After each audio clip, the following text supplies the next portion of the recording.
Hi friends, welcome back to my channel. ഇതൊരു പുതിയ സ്റ്റോറിയാണ്, നമുക്ക് കേൾക്കാം. എൻ്റെ പേര് അനൂപ്. എനിക്ക് 28 വയസ്സുണ്ട്. എൻ്റെ വീട് കൊല്ലം കുന്തറയിലാണ്. ഞാൻ കല്യാണം കഴിച്ചിരിക്കുന്നത് എറണാകുളം ജില്ലയിൽ പെരുമ്പാവൂരിൽ നിന്നാണ്. എൻ്റെ വീട്ടിൽ അച്ഛനും അമ്മയും 4 സഹോദരന്മാരുമാണുള്ളത്. ഞാൻ 3ാമത്തേതാണ്. എൻ്റെ ഭാര്യയുടെ പേര് സുനിത. അവൾ കാണാൻ വളരെ സുന്ദരിയാണ്. എൻ്റെ വൈഫ് ഹൗസിൽ അമ്മയും മകളും മാത്രമാണ് ഉണ്ടായിരുന്നത്. അച്ഛൻ അവൾക്ക് 10 വയസ്സുള്ളപ്പോൾ മരിച്ചിരുന്നു. അതിനുശേഷം ഫ്ലൈവുഡ് കമ്പനിയും അതുപോലെ വീട് പണിക്കുമൊക്കെ പോയാണ് അവളെ വളർത്തിയത്. ഞങ്ങൾ കല്യാണം ആലോചിച്ച് ചെന്നപ്പോൾ അത്യാഗ്രഹികളായ എൻ്റെ അച്ഛനും അമ്മയും ആവശ്യപ്പെട്ട സ്ത്രീധനം ഒപ്പിക്കാൻ ആ അമ്മ ഒത്തിരി പാടുപെട്ടു. എങ്കിലും മകളുടെ കല്യാണം കഴിഞ്ഞ് കാണാൻ ആഗ്രഹിച്ച അമ്മ എങ്ങനെയൊക്കെയോ കല്യാണം നടത്തി. കല്യാണ സമയത്ത് അമ്മ എൻ്റെ അച്ഛനോടും ബന്ധുക്കളോടും താനും മകളും തനിച്ചേ ഉള്ളൂ എന്നും കല്യാണം കഴിഞ്ഞാൽ ഞാൻ അവിടെ നിൽക്കണമെന്നും ആവശ്യപ്പെട്ടിരുന്നു. അതിന് പ്രകാരം ഞാൻ ഭാര്യ വീട്ടിൽ താമസമാക്കി. ഓട്ടോ ഓടിക്കലാണ് എൻ്റെ ജോലി. കല്യാണം കഴിഞ്ഞ് ഞാൻ അവിടെ അടുത്തുള്ള സ്റ്റാൻഡിൽ ഓട്ടോ ഓടിക്കാൻ തുടങ്ങി. വൈഫിന് അടുത്തുള്ള LP സ്കൂളിൽ ക്ലർക്കായി ജോലി കിട്ടി. ഓട്ടോ ഓടിക്കുന്നതിനിടയിൽ ഞാൻ ഓട്ടമില്ലാത്തപ്പോഴും ഊണ് കഴിക്കാനും വീട്ടിൽ വരാറുണ്ട്. അങ്ങനെ കല്യാണം കഴിഞ്ഞ 6 മാസമായി. ഒരാഴ്ചയായി അമ്മ പണിക്ക് പോകുന്നില്ല. ഞാൻ കാരണം ചോദിച്ചപ്പോൾ ഒന്നുമില്ലെന്ന് പറഞ്ഞു. 2 ദിവസം കൂടി കഴിഞ്ഞു. ആരോടും മിണ്ടാതെ വല്ലാത്ത ടെൻഷനാണ് അമ്മ എന്ന് ഞാൻ അറിഞ്ഞു. വൈഫ് സ്കൂളിൽ നിന്നും 4 ദിവസത്തേക്ക് ടൂറ് പോവുകയാണ്. അവൾ പോയി കഴിഞ്ഞ് അമ്മയോട് വിശദമായി ചോദിച്ചറിയണമെന്ന് ഞാൻ തീരുമാനിച്ചു. അങ്ങനെ അവൾ വെളുപ്പിന് ടൂറ് പോയി. ഒരു 8 മണിയായപ്പോൾ ഞാൻ അമ്മയെ വിളിച്ച് കാര്യം തിരക്കി. അമ്മ: അത് മോനെ, നിന്നോട് എങ്ങനെയാണ് പറയേണ്ടതെന്ന് എനിക്കറിയില്ല. നിങ്ങളുടെ കല്യാണം നടത്താൻ മോന്റെ ബന്ധുക്കൾ ചോദിച്ച സ്ത്രീധനം ഒപ്പിക്കാനായി ഞാൻ ജോലി ചെയ്യുന്ന വീട്ടിൽ നിന്നും കുറച്ച് പൈസ വാങ്ങിയിരുന്നു പരീക്ഷയ്ക്ക്. 3 മാസം ഞാൻ വളരെ കഷ്ടപ്പെട്ട് പരീക്ഷ കൊടുത്തു. ഇപ്പൊ അത് മുടങ്ങി. അവർ വിളിച്ചുകൊണ്ടിരിക്കുക. ഞാൻ ഫോൺ സൈലന്റാക്കി വെച്ചിരിക്കുകയാണ്. ഇനി എന്ത് ചെയ്യുമെന്ന് എനിക്കറിയില്ല. എത്ര രൂപയാ വാങ്ങിയത്? ഞാൻ ചോദിച്ചു. 2 ലക്ഷം. അയാളുടെ പേരെന്താ? സണ്ണിച്ചൻ എന്നെല്ലാരെയും വിളിക്കും. എവിടെ അയാളുടെ വീട്? ഇവിടെ അടുത്താ മോനെ. പക്ഷേ അയാൾക്ക് ഒരുപാട് സ്ഥലത്ത് വീടുകളുണ്ട്. അയാളുടെ ഫാമിലി ഉള്ള വീട്ടിലാ ഞാൻ ജോലിക്ക് പോകുന്നത്. അമ്മ നമ്പർ ഒന്ന് തന്നേ, ഞാനൊന്ന് വിളിച്ചു നോക്കട്ടെ. അമ്മ നമ്പർ തന്നു. ഞാൻ വിളിച്ചു. ഹലോ, ഞാൻ ലീലയുടെ മരുമകനാണ്, അനൂപ്. സണ്ണി: ഓ അനൂപേ, ഞാൻ ഒരുപാട് തവണ അമ്മയെ വിളിച്ചു.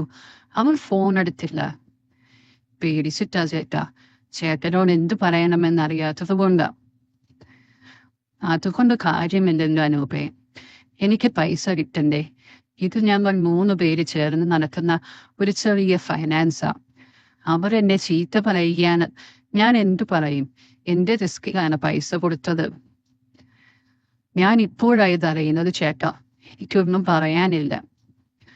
സണ്ണി: ഒരു കാര്യം ചെയ്യ്. താൻ അമ്മയും കൂട്ടി എന്റെ വീട് വരവാ. എന്തായാലും ഒരു തീരുമാനമുണ്ടാകണമല്ലോ. നമുക്കൊരുമിച്ച് ആലോചിക്കാം എന്ത് വേണമെന്ന്. ഞാൻ എൻ്റെ കൂട്ടുകാരി ഒന്ന് വിളിക്കട്ടെ. എവിടെയാ വരേണ്ടത്? ഞാൻ ലൊക്കേഷൻ ഇട്ടേക്കാം, അത് നോക്കി വന്നാൽ മതി. അയാൾ ഫോൺ വെച്ചു. അമ്മ: അയാൾ എന്തു പറഞ്ഞു മോനെ? അയാൾ നമ്മളോട് അവിടെ വരെ ഒന്ന് ചെല്ലാൻ പറഞ്ഞു.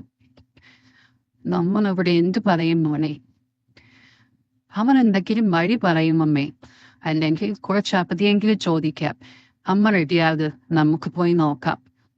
അമ്മയും ഞാനും എൻ്റെ വണ്ടി ലൊക്കേഷൻ നോക്കി പുറപ്പെട്ടു. കുറച്ചു പോയതും അമ്മ പറഞ്ഞു: ഇത് ഞാൻ ജോലി ചെയ്യുന്ന വീട്ടിലേക്കുള്ള വഴിയല്ല മോനെ. ഞാനൊന്നും മിണ്ടിയില്ല. ഞങ്ങൾ ലൊക്കേഷൻ കാണിച്ച വീട്ടിലെത്തി. ബെല്ലടിച്ചു. ഒരു 40 വയസ്സ് തോന്നിക്കുന്ന ഒരു സുന്ദരനായ മനുഷ്യൻ വന്ന് വാതിൽ തുറന്നു. ഞാൻ അമ്മയെ നോക്കി. അമ്മ പരിങ്ങുന്നത് കണ്ടപ്പോൾ അതമ്മ പറഞ്ഞ സണ്ണയാണെന്ന് എനിക്ക് മനസ്സിലായി. വാ, അകത്തേക്ക് വാ. അയാൾ പറഞ്ഞത് കേട്ട് ഞങ്ങൾ അകത്ത് കയറിയിരുന്നു. നമ്മളുടെ മുന്നിലായി അയാളും ഇരുന്നു. സണ്ണി, അനൂപേ, ഇനി എന്താ നമുക്ക് ചെയ്യാൻ പറ്റുന്നത്? പൈസയ്ക്ക് എന്തെങ്കിലും മാർഗം കാണണമല്ലോ. അയാൾ അമ്മയും എന്നെയും നോക്കി പറഞ്ഞു. അമ്മ എന്ത് പറയണമെന്നറിയാതെ തല കുനിച്ചിരിക്കുകയാണ്. ചേട്ടാ, ഇപ്പൊ പൈസയ്ക്ക് ഒരു നിവൃത്തിയുമില്ല. കുറച്ച് അവധി തന്നാ. എത്ര അവധി തന്നാ നിങ്ങൾക്ക് തുറന്നു തീർക്കാൻ പറ്റും? അതിനെനിക്ക് മറുപടി ഉണ്ടായിരുന്നില്ല. നിങ്ങളിരിക്കെ, ഞാൻ എന്റെ കൂട്ടുകാരോടൊന്ന് ആലോചിക്കട്ടെ. അയാൾ ഫോൺ എടുത്ത് അകത്തേക്ക് പോയി. ഞാനും അമ്മയും എന്ത് ചെയ്യണമെന്നറിയാതെ അവിടെ ഇരുന്നു. 5 മിനിറ്റിന് ശേഷം അയാൾ പുറത്തു വന്നു. സണ്ണി, ഞങ്ങളൊരു തീരുമാനം എടുത്തിട്ടുണ്ട്. അത് നിങ്ങൾക്ക് സ്വീകാര്യമാണെങ്കിൽ ഇതിവിടെ തീരും. അറിയാമല്ലോ നിങ്ങളുടെ ആധാരം, പിന്നെ 2 ചെക്കും എൻ്റെ കയ്യിലുണ്ട്. അത് മറക്കരുത്. വാ, ഞാൻ അനൂപിനോട് കാര്യം പറയാം. അയാൾ എന്നെയും കൂട്ടി ഞങ്ങളുടെ സംസാരം അമ്മ കേൾക്കാത്ത ദൂരത്തിൽ നിന്ന് എന്നോട് സംസാരിച്ചു. അയാൾ പറഞ്ഞത് കേട്ട് ഞാൻ എത്തി. ഞാൻ ഒരിക്കലും കേൾക്കാൻ ആഗ്രഹിക്കാത്ത കാര്യമാണ് അയാൾ പറഞ്ഞത്. പിന്നീട് അയാൾ പറഞ്ഞതൊന്നും ഞാൻ കേട്ടില്ല. അപ്പൊ പറഞ്ഞ പോലെ അനൂപേ, അയാൾ എന്നെ പിടിച്ച് അമ്മയുടെ അടുത്തെത്തി.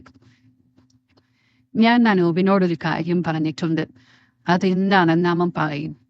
അവൻ നിങ്ങൾ 2 പേരും ശരിക്കും ആലോചിച്ചൊരു മറുപടി പറയേ.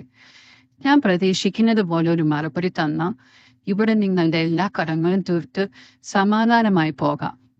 അല്ലെങ്കിൽ പ്രശ്നമാകും. നിങ്ങൾ ആലോചിക്കേ. ഞാൻ ഈ റൂമിലുണ്ടാകും. അയാൾ അമ്മയെ ഒന്ന് ഒഴുകി നോക്കിയാണ് അത് പറഞ്ഞത്. അയാൾ അടുത്ത മുറിയിലേക്ക് കയറി. ഞാൻ എന്ത് പറയണമെന്നറിയാതെ വിഷമിച്ചു അമ്മയുടെ അടുത്തിരുന്നു. ഞാൻ അമ്മയുടെ മുഖത്തേക്ക് നോക്കി. 42 വയസ്സുണ്ട് അമ്മയ്ക്ക്. പക്ഷേ അത്രയും തോന്നില്ല. കഷ്ടപ്പാടിനാണ് വളർന്നതെങ്കിലും കൊഴുത്ത ശരീരമാണ് അമ്മയ്ക്ക്. പൊക്കം കുറഞ്ഞ് വെളുത്ത് ആര് കണ്ടാലും ഒന്നുകൂടി നോക്കുന്ന ശരീരം. 10 വർഷമായി ആൺതുണയില്ലാതെ ജീവിക്കുന്നതാണ്. ഒറ്റ നോട്ടത്തിൽ ഒരു ചരക്ക്. ഇന്നീ തൊടുത്ത ശരീരം കടത്തിന്റെ പേരിൽ 3 നമ്മുടെ കരുത്തറിയും. ആ ചിന്ത എന്നെ കോരിത്തെരിപ്പിച്ചു. എന്താ മോനെ, അയാൾ എന്താ പറഞ്ഞത്? അമ്മയുടെ ആ ചോദ്യം എന്നെ ചിന്തയിൽ നിന്നുണർത്തി. ഞാൻ എങ്ങനെ അമ്മയോട്? ഞാൻ പറയാൻ വിഷമിക്കുന്നത് കണ്ട് അമ്മ എൻ്റെ കൈ പിടിച്ചു. എന്തായാലും നമ്മൾ നേരിടണം. മോൻ പറയേ. അമ്മ ആകാംക്ഷയോടെ എന്നെ നോക്കി. അമ്മേ, അത് അയാള് പറഞ്ഞു. അവർക്ക് അമ്മയൊന്ന് വഴങ്ങിക്കൊടുക്കണമെന്ന്. താഴോട്ട് നോക്കിയാണ് ഞാനത് പറഞ്ഞത്. അമ്മ ഒന്ന് ഞെട്ടിയതുപോലെ എനിക്ക് തോന്നി. അമ്മ എൻ്റെ കയ്യിലെ പിടുത്തം വിട്ടു. കുറച്ചു നേരം എന്തൊക്കെയോ ആലോചിച്ച് കണ്ണടച്ചിരുന്നു. 5 മിനിറ്റ് കഴിഞ്ഞ് അമ്മ എന്നെ നോക്കി. മോനെ, നമ്മുടെ കടം തീരുമെങ്കിൽ സമ്മതമാണെന്ന് പറയേ. ഈ തുഴയെല്ലാം തീരുമല്ലോ. മൂലതൊരിക്കലും അറിയരുത്. പിന്നെ ഞാനൊരു ചീത്തയാണെന്ന് മോൻ ചിന്തിക്കുകയും ചെയ്യരുത്. ഇല്ലാന്നൂടെ തീരട്ടെ പറയൂ. അമ്മ മുഖം പൊത്തിക്കരഞ്ഞു. എനിക്ക് സങ്കടമായി. അല്പം നേരം അങ്ങനെ ഇരുന്നിട്ട് ഞാൻ അയാളുടെ വാതിലേയും മുട്ടി. പ്രതീക്ഷിച്ചിരുന്നത് പോലെ അയാൾ പെട്ടെന്ന് വാതിൽ തുറന്നു. എന്തായാലും എന്ത് തീരുമാനിച്ചു? അത് ഞങ്ങൾക്ക് സമ്മതമാണ്. ഇതോടെല്ലാം തീരുമല്ലോ. Good, very good. അപ്പൊ ഞാൻ എൻ്റെ കൂട്ടുകാരെ ഒന്ന് വിളിക്കട്ടെ. നീ അവിടെ ഇരിക്കുക. അയാൾ അമ്മയെ നന്നായി കണ്ണുകൊണ്ട് ഒഴിഞ്ഞു നോക്കി ചിരിച്ചിട്ട് അകത്തേക്ക് പോയി. 5 മിനിറ്റിനകം അയാൾ പുറത്തു വന്നു. അതെ, എന്റെ കൂട്ടുകാരിപ്പോ സ്ഥലത്തില്ല. നാളെ എത്തൂ. നിങ്ങൾക്ക് ഇന്ന് തന്നെ പോണമെന്ന് നിർബന്ധമൊന്നുമില്ലല്ലോ. ഇയാളുടെ വൈഫ് എവിടെ? അവൾ സ്കൂളിൽ നിന്നും ടൂറ് പോയിരിക്കുക. ഓഹോ, അതും കൊള്ളാം. അപ്പോ അങ്ങനെ തന്നെ നമുക്ക് 2 ദിവസം ഇവിടെ നിന്ന് എന്റെ കൂട്ടുകാരി വന്നറിഞ്ഞ് അടിച്ചു പൊളിച്ച് പിരിയാം. എന്താ? അയാളുടെ നോട്ടം തന്നെ അമ്മ ഇപ്പൊ പിടിച്ചു കടിച്ച് തിന്നുമെന്ന് തോന്നും. നമുക്ക് മുകളിലേക്ക് പോകാം. അയാൾ എന്നെയും അമ്മയും കൂട്ടി മുകളിലേക്ക് നടന്നു. ഒരു റൂമിന്റെ വാതിൽ തുറന്ന് നമ്മൾ അകത്ത് കയറി. അത്യാധുനിക രീതിയിലുള്ള ഒരു റൂമായിരുന്നു അത്. അകത്തേക്ക് കാല് വെച്ചതും AC-യുടെ തണുപ്പിൽ ഞാനൊന്ന് വിറച്ചു. 10 പേർക്ക് സുഖമായി കഴിയാൻ പാകത്തിലുള്ള വലിയൊരു റൂം. അമ്മയെ കട്ടിലിൽ ഇരുത്തി അയാൾ എന്നെയും പിടിച്ച് ഒരു ഗ്ലാസ് ഡോർ തന്നെ തുറന്ന് അകത്ത് കയറി. അപ്പോഴാണ് ഞാൻ അറിഞ്ഞത് ഇതൊരു വലിയ ഹാളാണ്. അത് ഗ്ലാസ് ഇട്ട് 2ആയി തിരിച്ചിരിക്കുന്നു. അവിടെയുള്ള കട്ടിലിൽ അയാൾ എന്നെ ഇരുത്തി. അയാളും കൂടെ ഇരുന്നു. സണ്ണി, അനൂപേ, ഇത് ഗ്ലാസ് ഭിത്തിയാണ്. അവിടെ നിന്നും ഇങ്ങോട്ട് നോട്ടം കിട്ടില്ല. ഇവിടെ ഇരുന്നു കൊണ്ട് നിനക്ക് വേണമെങ്കിൽ ഇവിടെ ഞങ്ങൾ തമ്മിൽ നടക്കാൻ പോകുന്ന കാര്യങ്ങൾ കാണാം. നിനക്ക് വേണമെങ്കിൽ മാത്രം. പിന്നെ വേറെ തരിപ്പുന്നുണ്ട്. അവിടെ പോയി നിനക്ക് ഇഷ്ടമുള്ള ഭക്ഷണം കഴിക്കാം. ഇവിടുത്തെ കളി കണ്ട് നിനക്ക് എന്തെങ്കിലും തോന്നുകയാണെങ്കിൽ അവളോട് പറഞ്ഞാൽ മതി. മുറ്റുചരക്കാം, ഞങ്ങളുടെ സ്വന്തം ആളാണ്. നിനക്ക് എന്ത് വേണേലും അവൾ തരും, ഒരു കുഴപ്പവുമില്ല. അയാൾ ഒന്ന് കുലുങ്ങി ചിരിച്ചു. പിന്നെ നീ പോകുമ്പോ ഈ ഗ്ലാസ് ഡോറിലൂടെ തന്നെ പോകണം, അമ്മയുടെ മുന്നിലൂടെ. കാരണം നീ ഇവിടെ ഇരിക്കുന്നുണ്ടെന്ന് നിന്റെ അമ്മായിയമ്മയ്ക്ക് തോന്നിയ നമ്മളുടെ ഒരു ത്രില്ല് ചിലപ്പോ കുറയും. നീ ഈ റൂമിന്റെ ഡോർ തുറന്ന് കയറിയിരുന്നു. ഓക്കെ, എന്നാ നീ വാ. അയാൾ എന്നെയും കൊണ്ട് അമ്മയുടെ മുന്നിലെത്തി. അമ്മ മുഖം പൊത്തി കട്ടിലിരിക്കുന്നുണ്ടായിരുന്നു. ഞാൻ വന്നതറിഞ്ഞ് അമ്മ എന്നെ ഒന്ന് നോക്കി. എന്താണ് ആ മുഖത്തെന്ന് എനിക്ക് വായിച്ചെടുക്കാൻ കഴിഞ്ഞില്ല. അപ്പോഴും ഞാൻ ചിന്തിച്ചത് മറ്റൊന്നാണ്. ഈ വെളിച്ചത്തിൽ AC-യുടെ തണുപ്പിൽ അല്പനിമിഷങ്ങൾക്കകം അമ്മ ഈ നിൽക്കുന്ന മനുഷ്യന്റെ ആഗ്രഹങ്ങൾക്ക് വഴങ്ങും. ആ ചിന്ത എന്റെ മനസ്സിനും ശരീരത്തിനും പുതിയൊരു ഉന്മേഷം നൽകിയതുപോലെ എനിക്ക് തോന്നി. പോകാം നമുക്ക്. വീണ്ടും അയാളുടെ ശബ്ദം എന്നെ ഉണർത്തി. താഴെ പോയിരുന്നോട്ടോ, ഞങ്ങൾക്ക് കുറച്ച് പണിയുണ്ട്. അമ്മയെ നോക്കിക്കൊണ്ട് അയാൾ എന്നോടായി പറഞ്ഞു. എന്നെ പുറത്താക്കി ആ വാതിലടഞ്ഞു. ഞാൻ അല്പനേരം അവിടെ നിന്നിട്ട് മെല്ലെ സ്റ്റെപ്പ് ഇറങ്ങി ഹാളിൽ പോയിരുന്നു. കുറച്ചു കഴിഞ്ഞ് എനിക്ക് ദാഹിക്കുന്നത് പോലെ തോന്നി. ഞാൻ മെല്ലെ കിച്ചൺ നോക്കി നടന്നു. കിച്ചണിൽ അയാൾ പറഞ്ഞ സ്ത്രീ തിരക്കിട്ട പണിയിലായിരുന്നു. അധികം മണ്ണമില്ലാത്ത ഇരുനിറത്തിലുള്ള കാണാൻ ചന്തമുള്ള പെണ്ണ്. പിന്തിരിഞ്ഞ് നിൽക്കുന്ന അവളുടെ മുഴുപ്പ് എന്നെ അത്ഭുതപ്പെടുത്തി. എന്ത് കാൽപെരുമാറ്റം കേട്ടിട്ടാവണം അവൾ തിരിഞ്ഞു നോക്കി. എന്താ വേണ്ടേ? അവൾ നന്നായി ചിരിച്ചുകൊണ്ട് ചോദിച്ചു. വെള്ളം വേണമെന്ന് ഞാൻ കൈകൊണ്ട് കാണിച്ചു. അവൾ ഫ്രിഡ്ജ് തുറന്ന് ഒരു കുപ്പി വെള്ളം എടുത്ത് നീട്ടി. അവൾ നീക്കിയിട്ട കസേരയിലിരുന്ന് ഞാൻ വെള്ളം കുടിച്ചു. പേരെന്താ? അനൂപ്. ആരാ കൂടെയുള്ളത്? വൈഫിന്റെ അമ്മ. അതായത് അമ്മായിയമ്മ. കടമുണ്ടായിരുന്നല്ലേ? എത്ര? 2 ലക്ഷം. ഓ, അത്രയും ഉണ്ടോ? അപ്പോ അമ്മ കുറെ കഷ്ടപ്പെടുമല്ലോ. 3 പേര് നല്ല രീതിയിൽ പണിയും. അവൾ എന്നെ നോക്കി ചിരിച്ചുകൊണ്ട് പറഞ്ഞു. ഞാനൊന്നും പറഞ്ഞില്ല. സണ്ണിച്ചൻ അപ്പുറത്തെ മുറി കാണിച്ചു തന്നില്ലേ കാണാൻ? ഞാൻ തല കുലുക്കി. ഞാനൊന്നും പറയാത്തത് കൊണ്ടാവാം അവൾ എൻ്റെ അരികെ വന്നു. വിഷമിക്കൊന്നും വേണ്ട കേട്ടോ, ഇവിടെ ഇത് പതിവാ. സ്വന്തം അമ്മയും ആരെയും ഇവിടെ ഇങ്ങനെ കൊണ്ടാക്കാറുണ്ട് ചിലർ. അതൊക്കെ കാണാറുമുണ്ട്. അതുകൊണ്ട് കടിയേറി എല്ലാവരും എൻ്റെ അടുത്തോട്ട് വന്ന് കയറിയിട്ടാണ് പോകുന്നത്. ഇത് അത്രയ്ക്കൊന്നും ഇല്ലല്ലോ, വൈഫിൻ്റെ അമ്മയില്ലേ? ഏയ്, എനിക്ക് വിഷമമൊന്നുമില്ല. പിന്നെ അമ്മയെ ഞാൻ ഇതുവരെ ഇങ്ങനെ കണ്ടിട്ടില്ല, അതാ. കൂൾ മാൻ, പോയി അതൊക്കെ കാണ്. എന്നിട്ട് ഇങ്ങോട്ട് വാ, ഞാൻ റെഡി. അവന്റെ വാക്കുകൾ കേട്ട് ഞാൻ എണീറ്റു. വാ, ഒന്ന് ഉഷാറാവട്ടെ. അവൾ കൈകൾ വിരിച്ച് എന്നെ ക്ഷണിച്ചു. അവളുടെ ആ കെട്ടിപ്പിടുത്തം എനിക്ക് ആവശ്യമാണെന്നപ്പോൾ തോന്നി. ഞാൻ അവളെ കെട്ടിപ്പിടിച്ചു. അവൾ തിരിച്ചു. കുറച്ചു നേരം കെട്ടിപ്പിടിച്ച് നിന്നിട്ട് അവൾ അകന്നു.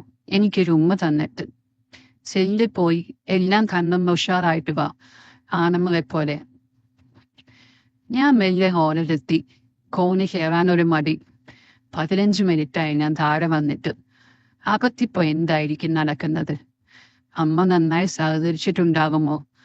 കാണണോ വേണ്ടയോ എന്ന ചിന്ത എന്നിലുണ്ടായി.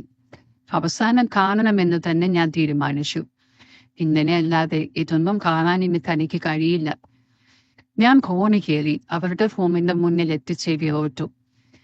ഇല്ല, അകത്തു നിന്നും ഒച്ചയൊന്നും കേൾക്കുന്നില്ല. ഞാൻ മെല്ലെ മറ്റേ റൂമിന്റെ വാതിൽ തുറന്ന് അകത്ത് കയറി. നെഞ്ചിടിപ്പോടെ ഗ്ലാസ് ഭിത്തിയിലെ കർട്ടൻ വലിച്ചു മാറ്റി അകത്തേക്ക് നോക്കി. അകത്തെ ഒറ്റ കാഴ്ചയിൽ തന്നെ എന്റെ രക്തം ചൂട് പിടിച്ചു. അകത്ത് കട്ടലിൽ മലർന്ന് കിടക്കുന്ന എന്റെ വൈഫിന്റെ അമ്മയെ കണ്ടു. വെളുത്തു തൊടുത്ത അമ്മായിയമ്മ. കട്ടലിനടുത്ത് മാറിയുള്ള ഒരു ടേബിളിൽ വലിയ പിയാനോ ഉണ്ട്. ഒരു പെർമൂട മാത്രമിട്ട് ഒരു കസേരയിൽ ഇരുന്ന പിയാനോ വായിക്കുന്ന സന്നിച്ചൻ. ഇത് കണ്ടപ്പോ ഹേറാം സിനിമയിലെ കമൽഹാസനും വസുന്ധരദാസും അഭിനയിച്ച ആ പാട്ട് സീൻ ഓർമ്മ വന്നു. ആ പാട്ട് സീനിൽ പരിപാടിക്ക് ശേഷമാണ് കമൽഹാസൻ പിയാനോ വായിക്കുന്നത്. ഇവിടെ പരിപാടി തുടങ്ങുന്നതിന് മുൻപേ ആണ് സംഗീത കച്ചേരി. പിയാനോ വായിക്കുന്ന സ്പീഡിൽ കൂടിക്കൂടി വരുന്നല്ലോ. പെട്ടെന്ന് നിർത്തി. ടേബിളിൽ ഒഴിച്ചു വെച്ച ഗ്ലാസ്സിൽ നിന്ന് സന്നിച്ചൻ വിസ്കി സിപ്പ് ചെയ്ത് പതിയെ എണീറ്റു. ഒരു വശ്യതയാകുന്ന ചിരിയോടെ കട്ടിലിനെ ലക്ഷ്യമാക്കി നടക്കുന്നു. എന്റെ നെഞ്ചിരിപ്പ് വല്ലാതെ കൂടി. അതാ സന്നിച്ചൻ എന്റെ വൈഫിന്റെ അമ്മയുടെ അടുത്തേക്ക് വന്നിരുന്നു കഴിഞ്ഞു. നല്ല സുന്ദരിയായ എന്റെ അമ്മായി അമ്മയുടെ മുടിയിരകളിൽ തന്നോടാൻ തുടങ്ങി. ഞാൻ ശ്വാസം അടക്കി പിടിച്ച് അവിടെ നടക്കാൻ പോകുന്നത് കാണാൻ തുടങ്ങി. ഈ കഥയുടെ ബാക്കിയൊരു പോർഷൻ ഞാൻ നമ്മുടെ ടെലിഗ്രാം ചാനലിലായിരിക്കും ഇടുന്നത്. അത് വൈകാതെ തന്നെ ഇടും. അപ്പോൾ ആ ചാനലും ലിങ്ക് ഞാൻ ഡിസ്ക്രിപ്ഷനിൽ ഇട്ടിട്ടുണ്ട്. ജോയിൻ ചെയ്തിട്ടില്ലാത്തവർ ജോയിൻ ചെയ്യുക. ഈ കഥ ഇഷ്ടപ്പെട്ടെങ്കിൽ ചാനൽ ഒന്ന് സബ്സ്ക്രൈബ് ചെയ്യുക.